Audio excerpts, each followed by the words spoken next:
O meu artigo publicado lá na Pingback, que está presente no meu livro Mito, A Cronologia do Caos, que é esse que está aqui, que inclusive está na lista lá dos 3 livros vendidos por R$ 44,90 na versão digital. Olha o artigo. A extrema-direita continua forte, não se engane. Artigo publicado no dia 30 de novembro de 2021. No Brasil, com a crescente queda de aprovação do governo Bolsonaro e uma migração de ex-apoiadores para a pré-campanha do ex-juiz e ex-ministro da Justiça Sérgio Moro, muito se tem especulado sobre o futuro da extrema-direita no Brasil e no mundo, já que além da derrota quase certa em 2022 do desde sempre candidato à reeleição Jair Messias, os estadunidenses, já entre aspas, se livraram de Donald Trump e desde o início de 2021 são governados por uma figura que respeita ao menos o jogo democrático que é Joe Biden.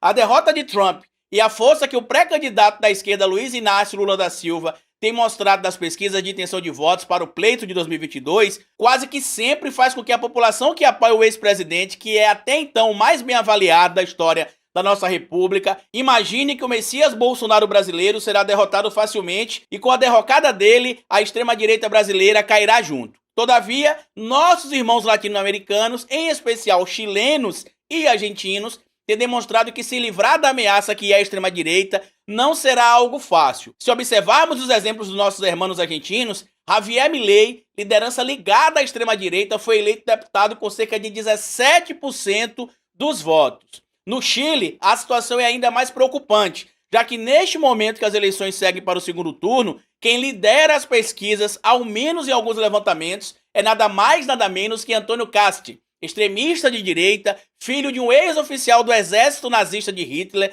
na Segunda Guerra Mundial, que fugiu para o Chile com a derrota germânica. Casti é considerado o Bolsonaro chileno. Admira Pinochet, afirmou que se eleito irá tirar a sua nação do Conselho de Direitos Humanos da ONU e prometeu transformar o Ministério da Mulher e dos Gêneros em Ministério da Família, como fez Bolsonaro no Brasil. Esses casos em nosso continente já demonstram o quão difícil será superar essa nova onda da extrema-direita que ainda assusta o mundo. Se rememorarmos o início do século passado, lembraremos que o nazismo e o fascismo se ramificaram pela Europa e mesmo com a morte dos seus idealizadores, Hitler e Mussolini, demorou mais de 50 anos para as ditaduras com viés fascista, tanto no velho continente quanto na América Latina, fossem derrotadas. Em menos de 40 anos do fim, a tal ameaça volta a surgir com força. O clima de já ganhou por parte de pessoas que antagonizam com a extrema-direita é preocupante, pois, apesar dos sinais que estamos vendo no Brasil, com a provável derrota de Jair Bolsonaro, isso não significará o fim do bolsonarismo e não necessariamente enfraquecerá a extrema-direita.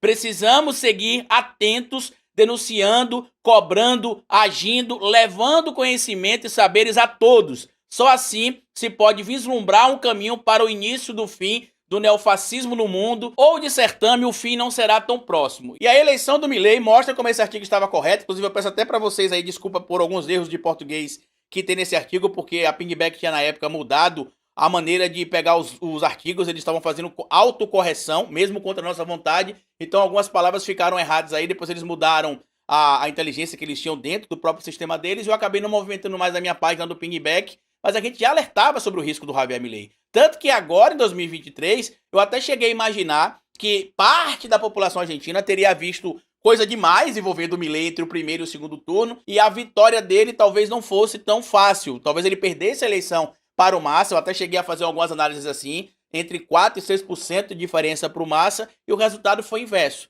Então o que eu posso desejar aqui? Sorte para os nossos irmãos argentinos. Muita gente está dizendo que o Javier Milei não termina o mandato, que é muito pouco provável que ele termine o mandato. Muita gente falava o mesmo do Bolsonaro. Muita gente também falava o mesmo do Donald Trump, e todos terminaram o seu mandato.